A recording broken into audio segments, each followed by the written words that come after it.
नमस्कार दोस्तों, कैसे हैं आप सब। आशा करता हूँ अच्छे होंगे। तो पिछली क्लास में हमने देखा था वर्ण विचार के बारे में, और वर्ण विचार में हम वर्णों का विभाजन कर चुके हैं, जो दो प्रकार के होते हैं, स्वर और व्यंजन। और स्वर और व्यंजन में हम लोग पिछली कक्षा में स्वर पढ़ चुके हैं, और स्वर के बाद में हमने व्यंजन शुरू किया था, और व्यंजन भी तकरीबन हमने पढ़ लिया है, कुछ ही बाकी रहा हुआ है, वो वहाँ से अपन आज शुरू करेंगे। पिछली कक्षा में अपन ने देखा था व्यंजन के बारे में, प्रयत्न के स्थान पर जो व्यंजन का विभाजन था वो अपन ने देख लिया था, और प्राणवायु के आधार पर जो व्यंजन का जो था वो अपन ने देख लिया था। और उसके बाद में आज अपन उच्चारण स्थान के आधार पर जो वर्णों का वर्गीकरण होता है उसको देखेंगे। काफ़ी ज़्यादा सवाल इसी जगह से पूछे जाते हैं, उच्चारण स्थान, स्वरों और व्यंजनों दोनों का वर्गीकरण अपन साथ में देखेंगे, ताकि किसी प्रकार का कोई कन्फ्यूजन नहीं हो। और अपन शुरू करते हैं, चलो। वर्ण विचार अपन देखेंगे आज उच्चारण स्थान के आधार पर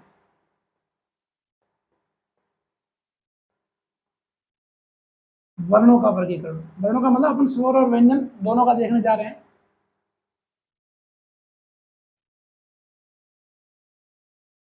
तो कितने भागों में किन नामों से जाना जाता है उच्चारण स्थान के आधार पर, उसका वर्गीकरण अपन इस टेबल से समझने की कोशिश करेंगे। मैं आपको सारी चीज़ें टेबल से समझाने की कोशिश इसीलिए करता हूँ ताकि आप इस टेबल को 3 बार 4 बार बनाने की प्रैक्टिस करें, तो आराम के साथ में आप उसको सीख सकते हैं और आपको अच्छे से याद भी रह जाएगा। तो इसके प्रकार के बारे में अपन बात करें तो पिछली बार भी अपन ने प्रयत्न के आधार पर जो व्यंजनों का वर्गीकरण किया था, अपन वही वर्णमाला के हिसाब से चलेंगे। तो इसमें स्वर और व्यंजन दोनों को साथ में लेके चलेंगे। तो यहाँ अपन लिख देते हैं व्यंजन, और यहाँ लिख देते हैं स्वर। कौन कौन से व्यंजन और कौन कौन से स्वर। तो सबसे पहला जो प्रकार है वो अपन ले रहे हैं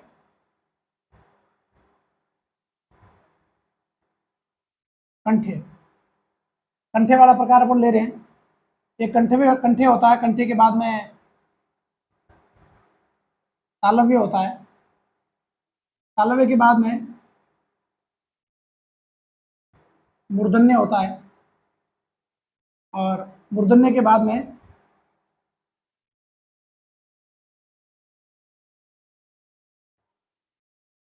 दंत्य होता है, और दंत्य के बाद में ओष्ठ्य, और ओष्ठ्य के बाद में आगे अपन लेंगे। और अभी एक बार इनका वर्गीकरण कर लेते हैं। तो सबसे पहले कंठे है। तो कंठे में अपने को पता है कि जो व्यंजन कहाँ से शुरू होते हैं, क वर्ग से। किस वर्ग से शुरू होते हैं? क वर्ग से। तो जो पूरा का पूरा जो क वर्ग है, क वर्ग से आप अच्छे तरीके से परिचित हैं। क, ख, ग, घ, ढ। और क वर्ग के साथ में एक और वर्ण भी कंठे के अंतर्गत आता है, और वो होता है ह। ये जो ह है इसे काकल्य भी कहा जाता है। काकल्य कहने का मतलब है कि ये जो क वर्ग है इसका जो उच्चारण होता है वो कंठ से होता है। जब भी आप बोलने का प्रयास करें क, ख, ग, घ, ढ, जब आप उसको बोलते हैं तो अगर ड़ को आप छोड़ दें तो कहीं भी आपकी जुबान का जो प्रयोग है वो बिल्कुल कम हो रहा है, केवल गले से आपकी आवाज़ निकल रही है। ड़ नासिके में आता है, इसलिए थोड़ा सा जुबान का प्रयोग, आपको जीवा का प्रयोग करना पड़ता है। तो ये जो क है ये कंठे है। कंठे के अंतर्गत क वर्ग आता है, क वर्ग के साथ में ह आता है। ह को काकल्य कहा जाता है। काकल्य इसलिए कहा जाता है क्योंकि ह का जो उच्चारण स्थान है वो कंठ और जो काकल्य होता है हमारा उसके बीच में से उसका स्थान है, इसलिए इसको काकल्य भी कहा जाता है। काकल्य के आसपास कंठ के पास में इसका उच्चारण स्थान है।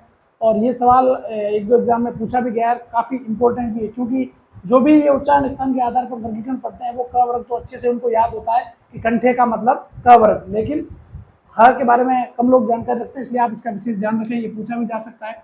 और स्वर के अंतर्गत इसमें आते हैं अ और आ। ये दोनों जो स्वर है वो किसके अंतर्गत आते हैं? कंठे के अंतर्गत। उसके अलावा एक चीज और भी इसमें कंठे में ली जाती है, वो है विसर्ग। विसर्ग से आप सब परिचित हैं। अंग अ वाला जो दो बिंदी वाला होता है विसर्ग।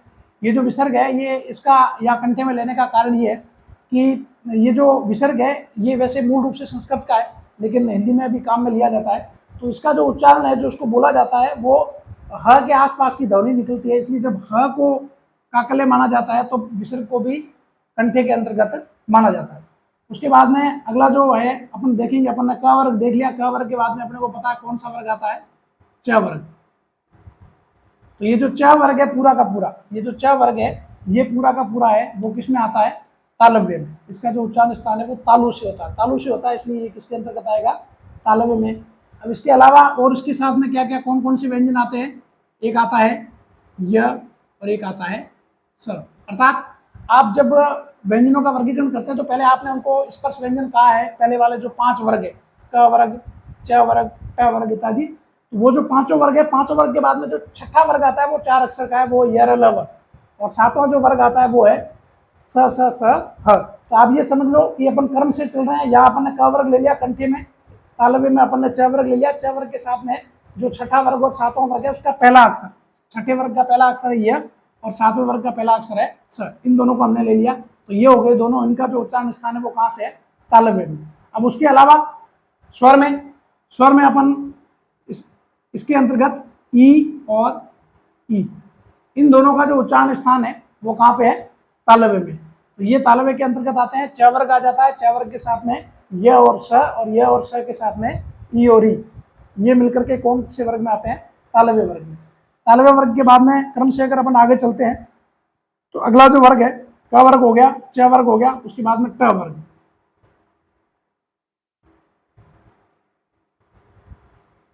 ट वर्ग, हाँ एक बात आपको और बताना चाहता हूँ, पिछली कक्षा में जब हमने प्राणवायु के आधार पर जो अपन ने पढ़ा था उसके 4 वर्गीकरण किए थे, अपन ने अलग अलग 2-2 भागों में बांटा था, सघोष और अघोष, और उसके साथ में अल्प प्राण और महाप्राण। तो जो सघोष और अघोष में एक बताया था, मुझसे थोड़ी गलती हो गई थी, मैं आपको पुनः बताना चाहूँगा, आप उसको सही कर लेना। उसमें जो मैंने आपको ह वर्ण के बारे में बताया था, ह है ना, वो मैंने आपको गलती से उसमें ह को अघोष में बता दिया था, जबकि ये जो ह है ये किस में होता है, सघोष में। आप इसको थोड़ा सही कर लेना, ह को मैंने आपको अघोष में बताया जबकि वो किस में होता है, सघोष में होता है। इसको थोड़ा आप नोट कर लें।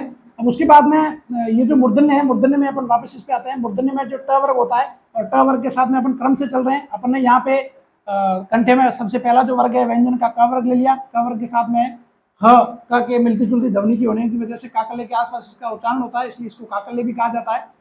इसको आप विशेष ध्यान रखें, वेरी मोस्ट एंड इंपॉर्टेंट है, पूछा जा सकता है।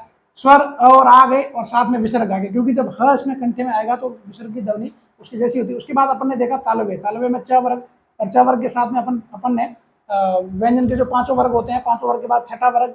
छठे वर्ग में वैसे उसमें 5 अक्षर नहीं होते हैं, 4-4 होते हैं, लेकिन फिर भी अगर अपन उसको छठा वर्ग माने तो छठे वर्ग का और सातवें वर्ग का जो पहला अक्षर है उसको अपन ने तालव्य में ले लिया। इसका मतलब ट वर्ग के साथ में छठे वर्ग का दूसरा अक्षर यानी यह के बाद में क्या आएगा, र, और स के बाद में अगर अपन इसका वर्गीकरण करें तो दूसरा वाला जो स आता है ये वाला, ये किस में आ जाएगा, मूर्धन्य में। ये किस में आ जाएगा, मूर्धन्य में। अब बात रह गई, ये व्यंजन हो गया, व्यंजन के बाद ये स्वर। तो यहाँ जो स्वर है वो मूर्धन्य के अंतर्गत आता है, री, री कहते हैं इसको। वैसे ये मूल रूप से संस्कृत का था, लेकिन अब हिंदी में भी इसका प्रयोग किया जाता है। इसका उच्चारण कुछ इस तरीके से होता है, आप लगाते हो अक्षरों के नीचे। तो ये जो री है ये किस में आ जाता है, मूर्धन्य में। मूर्धन्य के बाद में अगले क्रम में अपन चलते हैं। ट वर्ग के बाद में अपने को पता है कौन सा वर्ग आता है, त वर्ग। तो त वर्ग पूरा का पूरा किसमें आएगा, दंते में। इसका जो उच्चारण स्थान है वो दंते है। देखो ये जो उच्चारण स्थान है ये मैं आपको बताता आ रहा हूँ, कंठे का मतलब इसका उच्चारण कंठ से होता है, तालव्य का मतलब इसका उच्चारण जो वायु टकराती है वो तालु से टकराती है। मूर्धन्य है तो जो तालु और आप ये कह सकते हो दांतों के बीच की जो स्थान होता है उसे मूर्धन्य कहते हैं, वहां से ये टकराती है इसलिए इसको मूर्धन्य कहा जाता है। दंते का मतलब जब आप इन वर्णों को बोलते हो तो आपके मुंह से जो हवा निकलती है, जो प्राणवायु निकलती है वो दांतों से टकराती है, टकराने के बाद में आपके मुंह से बाहर निकलती है, इसलिए इनको दंते कहा जाता है। तो ट वर्ग के बाद में अपने को पता है कौन सा वर्ग आता है, त वर्ग। क्रम से चल रहे हैं अपन, त वर्ग आ गया दंते के अंतर्गत। अब उसके बाद में इसमें भी क्रम से चल रहे हैं अपन, छठा वर्ग और सातवां वर्ग यह आ गया, यहाँ र आ गया, तो इसका मतलब यहाँ त वर्ग में कौन सा आएगा, ल। ल जो वर्ण है वो किसमें माना जाएगा, दंते में माना जाएगा। और उसके बाद यहाँ स आ गया, तो इसका मतलब इसके बाद में स के बाद में सातवें वर्ग में बाद में कौन सा वर्ण आएगा, र। तो ये ल और र ये दोनों किसमें आते हैं, दंते के अंतर्गत आते हैं। और कोई सा भी स्वर इसमें मूल रूप से इसमें दंते में आता नहीं है, तो ये यहाँ तक व्यंजन ही है। उसके बाद अपन अगला जो आता है वो होता है ओष्ठ्य। ओष्ठ्य का मतलब ये है कि जो प्राणवायु हमारे मुंह से निकलती है वो कहाँ से किसके बीच में से फंस के निकलती है इन वर्णों को बोलने पर? होठों से। जब आप इनको बोलेंगे तो आपके होठ दोनों आपस में टकराएंगे। जैसे आप बोल के देखिए प, मतलब एक दबाव लग रहा है आपके होठों पे जब आप बोल रहे हैं प जैसे आपने बोला तो यूं लग रहा है कि जैसे होठ है वो दोनों आपस में चिपक जाते हैं, ध्वनि को फेंकने का प्रयास कर रहे हैं, तो इसलिए इनको ओष्ठे कहा जाता है।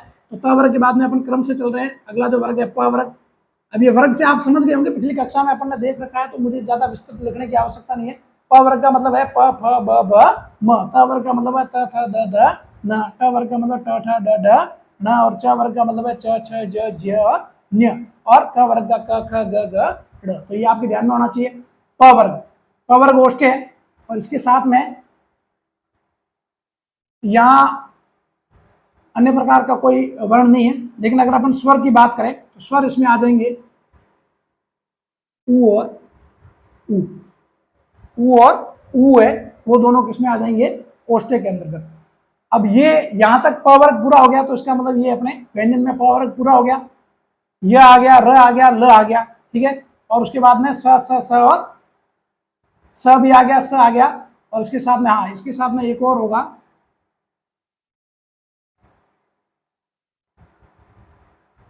इसमें स होगा, ये स सड़क वाला, मैं भूल गया, स सड़क वाला दंते के अंतर्गत आएगा। अब उसके बाद में ओष्ठ्य के अंतर्गत प वर्ग आ गया और उ और उ। स्वर में क्या आ गया? उ और उ। ये यहां ले लेते हैं ऊपर, स्वर में नहीं है ये।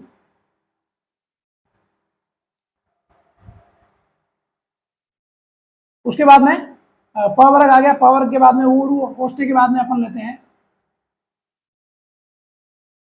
अगला जो अपन विभाजन लेते हैं कंठ तालु। कंठ तालु या कंठ तालव्य भी इसको कहते हैं। तो उसमें इसके अंतर्गत किसी प्रकार का कोई व्यंजन नहीं आता है, लेकिन स्वर आते हैं और वो स्वर आते हैं ए और ऐ। ए और ऐ ये किसके अंतर्गत आते हैं? कंठ तालु के अंतर्गत। कंठ तालु का मतलब इनका जो उच्चारण स्थान है वो पूर्ण रूप से न तो कंठ के अंतर्गत होता है न तालु के अंतर्गत होता है। कंठ और तालु के बीच में से जो ध्वनि है वो टकरा के मुंह से बाहर निकल जाती है, इसलिए इनको कंठ तालव्य या कंठ तालु कहा जाता है। उसके बाद में अगला जो प्रकार है कंठ तालु के बाद में है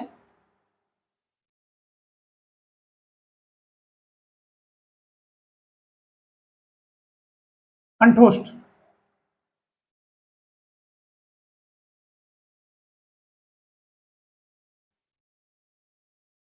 कंठोष्ठ कहते हैं इसको। तो कंठोष्ठ का मतलब है, अब जो अगली जो ध्वनियां हैं उनका जो उच्चारण है वो कहाँ से होता है? कंठ और ओष्ठ, यानी उसमें कंठ का प्रयोग भी होता है। और जब ध्वनि निकलती है तो होठों के बीच में से होकर के निकलती है, इसलिए उसको कंठोष्ठ कहा जाता है। तो इसके अंतर्गत व्यंजन में कुछ भी नहीं है, केवल स्वर के अंतर्गत है। ओ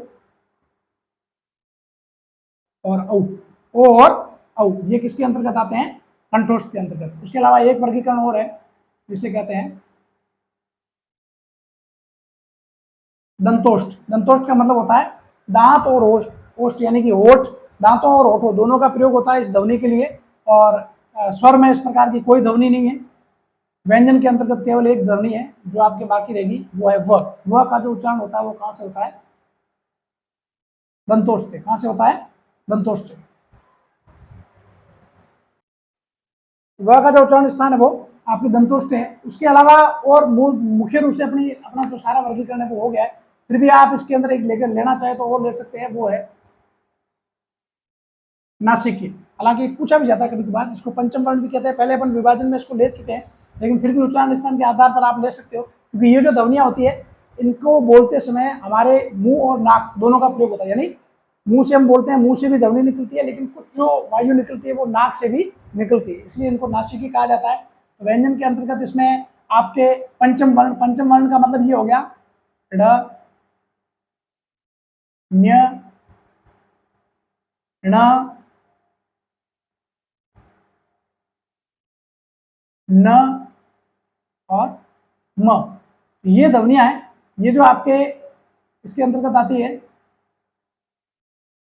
ड़ पंचम वर्ण का मतलब आपको पता है, पांचों वर्ग है, पांचों वर्ग के जो पांचवा वर्ण है ड़, ञ, ण, न और म। और इसके साथ साथ अगर नासिकी ध्वनि की बात करें तो ये जो अनुस्वार होता है स्वर में प्रयोग, वैसे स्वर में नहीं है, न तो ये स्वर में माना जाता है न व्यंजन में माना जाता है। कभी पूछा जाए कि स्वर है या व्यंजन, तो ये दोनों में नहीं गिना जाता है।